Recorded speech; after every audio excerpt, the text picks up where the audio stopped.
আমন্ত্রণ জানাচ্ছি আপডেট সংবাদে। শুরুতেই জানিয়ে দিব গুরুত্বপূর্ণ শিরোনাম, এরপরেই থাকবে বিস্তারিত। শুরুতেই জানাবো ভয়ঙ্কর তথ্য। ইহুদিবাদী ইসরায়েলের বেশ কয়েকটি সেনাঘাঁটিতে একের পর এক হিজবুল্লাহর ভয়াবহ হামলা। আরও জানাবো গাজায় সংঘাতের মধ্যে ইসরায়েলে নির্বাচনের দাবি বিরোধী নেতার। গাজার ওপর হামলা অবিলম্বে বন্ধ করতে ইসরায়েলের প্রতি ফ্রান্সের আহ্বান। এদিকে দুর্ঘটনার কবলে মার্কিন প্রেসিডেন্ট জো বাইডেনের গাড়িবহর। এবং সর্বশেষ জানিয়ে দেব নিষেধাজ্ঞা অমান্য করে এবং মার্কিন প্রেসিডেন্ট জো বাইডেনকে ফাঁকি দিয়ে ক্ষেপণাস্ত্র ছুড়ল উত্তর কোরিয়া। শুনছিলেন সংবাদ শিরোনাম, এখন বিস্তারিত। তার আগে অনুরোধ থাকবে ভিডিওতে একটি লাইক দিন এবং কমেন্টস করে জানিয়ে দিন কোন জেলা থেকে বা কোথা থেকে আমাদের সঙ্গে যুক্ত রয়েছেন। ইহুদিবাদী ইসরায়েলের সেনাঘাঁটিতে হিজবুল্লাহর হামলা। লেবাননের প্রতিরোধ আন্দোলন হিজবুল্লাহ জানিয়েছে তাদের যোদ্ধারা ইসরায়েলের একটি সেনাঘাঁটিতে হামলা চালিয়েছে। আল মায়াদিন নেটওয়ার্ক জানিয়েছে ওই হামলায় কয়েকজন ইসরায়েলি সেনা হতাহত হয়েছে। হিজবুল্লাহ আজ একটি বিবৃতিতে আরও জানিয়েছে বীরকাও রিসা সেনাঘাঁটিতে যথোপযুক্ত অস্ত্রের সাহায্যে হামলা চালানো হয়েছে। হানিতা নামক আরেকটি ইসরায়েলি সামরিক ঘাঁটিতেও হিজবুল্লাহ সেনারা হামলা চালিয়েছে বলে অপর এক বিবৃতিতে জানানো হয়েছে। মিডিয়া সূত্রে আরও জানা গেছে লেবানন থেকে একটি অ্যান্টি ট্যাঙ্ক গাইডেড ক্ষেপণাস্ত্র নিক্ষেপ করা হয়েছিল। ওই ক্ষেপণাস্ত্র শাসার ইহুদিবাদী বসতিতে আঘাত হেনেছে। আল আকবর পত্রিকা লিখেছে লেবাননের প্রতিরোধ যোদ্ধারা শত্রুদের বিরুদ্ধে এমন সব কৌশল অবলম্বন করছে শত্রুরা সেসব কৌশল মোকাবেলা করতে পারছে না। ইহুদিবাদী মিডিয়াও বিশ্বাস করে ইসরায়েলি ভূখণ্ডের উত্তরেও এখনও হিজবুল্লাহ নিয়ন্ত্রণে রয়েছে। ইসরায়েলি বাহিনী বা ইসরায়েলি সেনাবাহিনী ওই এলাকায় আটকা পড়ে গেছে, সূত্র জানাচ্ছে পার্স টুডে। গাজায় সংঘাতের মধ্যে ইসরায়েলের নির্বাচনের দাবি বিরোধী নেতা। ফিলিস্তিনে অবরুদ্ধ গাজা উপত্যকায় চলমান হামলার মধ্যে ইসরায়েলের নতুন নির্বাচনে আহ্বান জানিয়েছেন বিরোধী দলীয় নেতা ইয়ার লাপিদ। এমনকি বেঞ্জামিন নেতানিয়াহু প্রধানমন্ত্রী হিসাবে দায়িত্ব পালন চালিয়ে যেতে পারেন না বলেও মন্তব্য করেছেন তিনি। এক প্রতিবেদনে তথ্য জানিয়েছে বার্তা সংস্থা আনাদোলু এজেন্সি। প্রতিবেদনে বলা হয়েছে গাজায় চলমান সংঘাতের মধ্যেই ইসরায়েলের নতুন নির্বাচনের দাবি জানিয়েছেন বিরোধী নেতা ইয়ার লাপিদ। ইয়েদিওত আনারোয়াত পত্রিকাকে তিনি বলেছেন বেঞ্জামিন নেতানিয়াহু প্রধানমন্ত্রী হিসাবে দায়িত্ব চালিয়ে যেতে পারবেন না, যুদ্ধের মধ্যেও নির্বাচন হতে পারে। ফিলিস্তিনে অবরুদ্ধ ওই ভূখণ্ডে হামলার সময় ইসরায়েলের কোন বিরোধী নেতার নতুন নির্বাচন আয়োজনের আহ্বান জানানোর ঘটনা এটি প্রথম। গত 7 অক্টোবর হামাসের নজিবিন আন্তঃসীমান্ত হামলার দায় স্বীকার করতে ব্যর্থতার জন্য নেতানিয়াহু ক্রমবর্ধমান সমালোচনার মুখে পড়েছেন এবং এর মধ্যেই নির্বাচনে এই আহ্বান সামনে এলো। ইসরায়েলি দৈনিক মারিবের জন্য লাজারিস ইনস্টিটিউটে পরিচালিত একটি সাম্প্রতিক জনমত জরিপে দেখা গেছে সরকার পরিচালনার জন্য নেতানিয়াহুকে সঠিক ব্যক্তি বলে বিশ্বাস করেন মাত্র 27% ইসরায়েলি।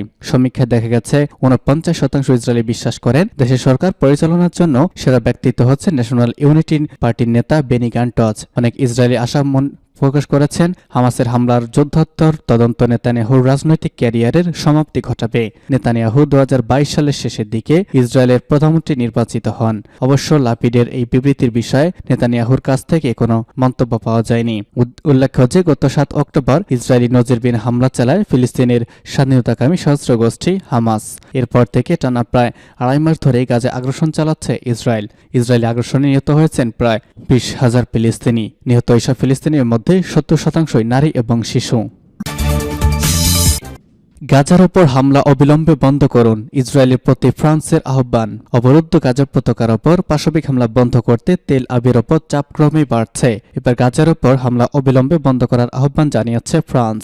গাজার একটি আবাসিক ভবনের ওপর ইসরায়েলি বোমাবর্ষণে ফরাসি পররাষ্ট্র মন্ত্রণালয়ের একজন কর্মী নিহত হওয়ার পর থেকেই তেল আবিবের প্রতি আহ্বান জানালো প্যারিস। ফরাসি পররাষ্ট্র মন্ত্রণালয় তাদের কর্মী নিহত হওয়ার ঘটনায় ইসরায়েলি বাহিনীর তীব্র নিন্দা জানিয়েছে। ফ্রান্সের পররাষ্ট্রমন্ত্রী ক্যাথেরিন কল্লোনা তেল আবিব সফরে গিয়ে ইসরায়েলের গাজা বিরোধী যুদ্ধ অবিলম্বে ও টেকসই উপায়ে বন্ধ করার আহ্বান জানিয়েছেন।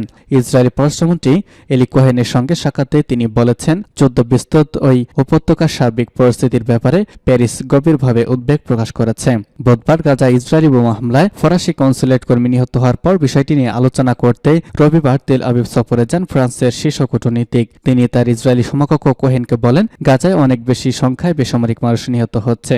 এর আগে ফরাসি মন্ত্রণালয় এক বিবৃতিতে গাজায় তাদের নিহত কর্মী নিহত হওয়ার নিন্দা জানিয়ে অবিলম্বে এই ব্যাপারে ইসরায়েলের পূর্ণ ব্যাখ্যা দাবি করেছে। গত বুধবার বিকালে গাজা উপত্যকার দক্ষিণাঞ্চলীয় রাফা শহরে একটি আবাসিক ভবনে বোমা হামলা চালায় ইসরায়েল। হামলায় ফ্রান্সের একজন কনসুলেট কর্মী সহ 11 জন নিহত হয়। হামলার সময় বহু মানুষ তাদের পরিবার পরিজন সহ ভবনটিতে আশ্রয় নিয়েছিলেন।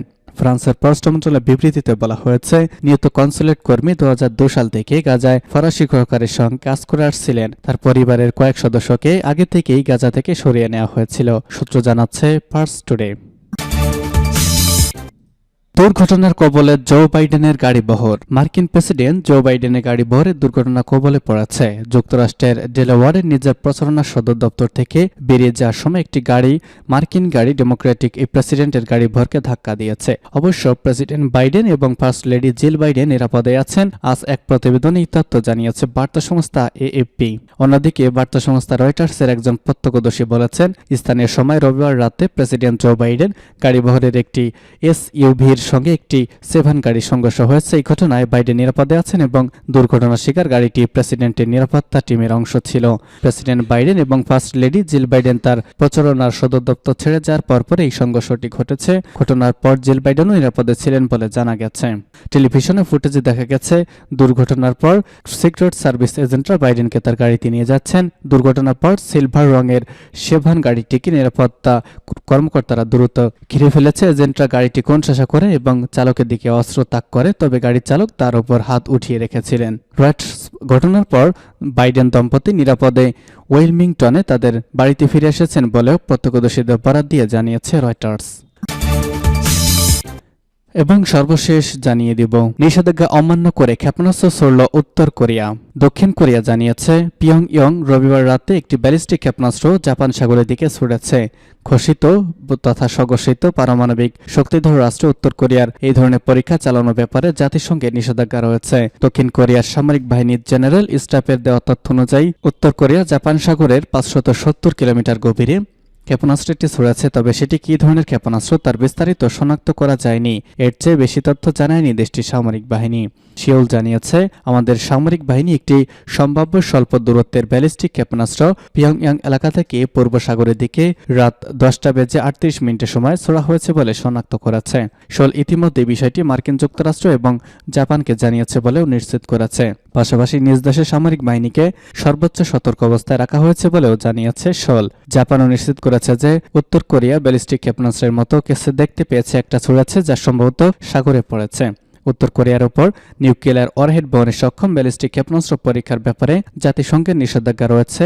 সিওল মনে করেছে রবিবারের পরীক্ষা সেই নিষেধাজ্ঞার লঙ্ঘন। উল্লেখ্য যে সম্প্রতি এক যৌথ বিবৃতিতে মার্কিন যুক্তরাষ্ট্র এবং সিওল জানায় যে দেশ দুটির ওপর কোনো ধরনের পারমাণবিক হামলার ফলাফল হবে পিয়ংইয়ংয়ের উত্তর কোরিয়া শাসক গোষ্ঠীর সমাপ্তি। সে বিবৃতি এবং আসন্ন মার্কিন যুক্তরাষ্ট্র দক্ষিণ কোরিয়ার মহড়া সংবাদের পরিপ্রেক্ষিতে কড়া প্রতিক্রিয়া জানিয়েছে উত্তর কোরিয়াও। তবে রবিবার ক্ষেপণাস্ত্র পরীক্ষা চালানোর কোনো তথ্য এই প্রতিবেদন লেখা অবধি নিশ্চিত করেনি দেশটির। সূত্র জানাচ্ছে ভয়েস অব আমেরিকা।